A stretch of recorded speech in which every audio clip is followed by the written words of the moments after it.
Hello, church. Welcome to Leviticus chapter 13. Only one chapter to read today. And if you glance at the headlines or the titles in your Bible, regulations about skin disease and mildew. What on earth are we reading, right? Look at these chapters. There's some interesting things in here, like examine the hairs. Are they thick or are they thin? Is that yellow hair or white hair, or is it black? Is that an open sore? It seems to be pussing a bit. There's all kinds of fascinating things, and okay, to some degree this might be a bit of a medical rule book, but like, should you wash the thing that has mildew or should you burn it? Like, in examining it, and you got to bring it to the priest, and so to some degree you might say, well, this acts as a little bit of a medical book for the priest. I get it. But if that's as far as you get in your Bible reading, you're going to be left thinking, like, this is ridiculous. Why am I reading this? Let me help you get past that and recognize some awesome things. Okay?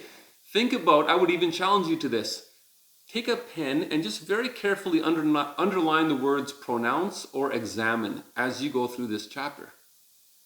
Then go and read Hebrews chapter 4, I think it's verse 14 to 16, about what a high priest does. Specifically, Jesus.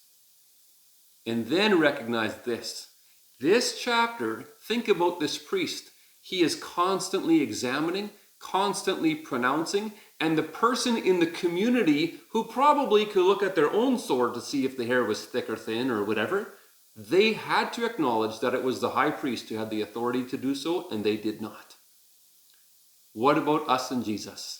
Jesus is the faithful high priest who examines us. It is only he who has the authority to determine if we are clean or unclean. This already is a great place to park in your devotions. You could think about Psalm 139 and just say, Jesus, would you please examine me? I am coming to you right now. I recognize you're the only one who has this authority. And would you examine me to see if there's any offensive way in me? So good. But then you realize that sometimes the people needed, or in this chapter, I think actually all the time, the people needed to come to the priest. They actually had to approach him. And if we think about, we actually should approach Jesus, not flippantly, right? But exactly that same passage in Hebrews 4 says, let us then approach the throne of grace with confidence. There is an amount of confidence that we should have, and we should not just sit idly back, but we should actually approach Jesus with these questions. In Matthew chapter 8, verses 1 to 4, there's a beautiful story about a man with leprosy, which is exactly what this chapter is getting at. It's one of the skin diseases that this chapter is talking about. That man actually approaches Jesus and says, if you're willing, you can make me clean. And Jesus says, I am willing. Be clean. Church, celebrate Jesus in this chapter. And then you'll notice that in verse 2 and verse 9, sometimes it seems like people are maybe not able to come to the priest on their own, and they need other people to come alongside and bring them to the priest.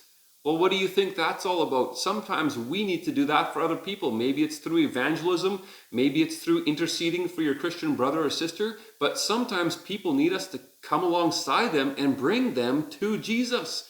This is for us, church. And then you'll recognize that in verse 45 and 46, it starts talking about this person who obviously has leprosy. And they are actually cut off from the community. They're outside the community. This makes sense then when you read many stories about lepers who are outside of the community calling out unclean, unclean. This is where they would get that from. And recognize when we have sin in our lives, we are also cut off from the Lord. And you might even recognize that there is a place to cut off people who refuse to come to the Lord and act in wicked, arrogant ways. Like Psalm 101, 3-4, Titus 3 would give us times when there is actually a time to distance ourselves from people like that. There is a time for that. And recognize, but what does Jesus do when 1 John talks about this time? But through Jesus, through his blood, he reconciles us. Through him, we have fellowship with each other and with the Lord.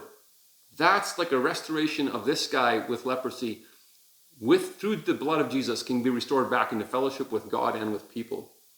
And then you'll also recognize that in verse 47 through the end of the chapter, when it talks about mildew, there's this process where it's examined and then something is done, a little time goes past, and it's examined again. There's a process there. Matthew 18 talks about a very similar process, or the fact of a process, I should say, in a similar way, that says sometimes when somebody sins, there's a process to take, and then you re-examine it. You follow another step in the process, you re-examine it, and so on. It's important for us to remember that just when sometimes we see sin either in our own lives or in the life of someone else, and we think, man, we'd like to, if they were just instantly restored and right back to where they should be. Sometimes there's a process there that needs to happen. And so maybe that helps us be a little bit patient with ourselves or others. But the point is, come to Jesus. That's what this chapter is all about. He is our faithful high priest. Let's approach him, church. Celebrate that with him today.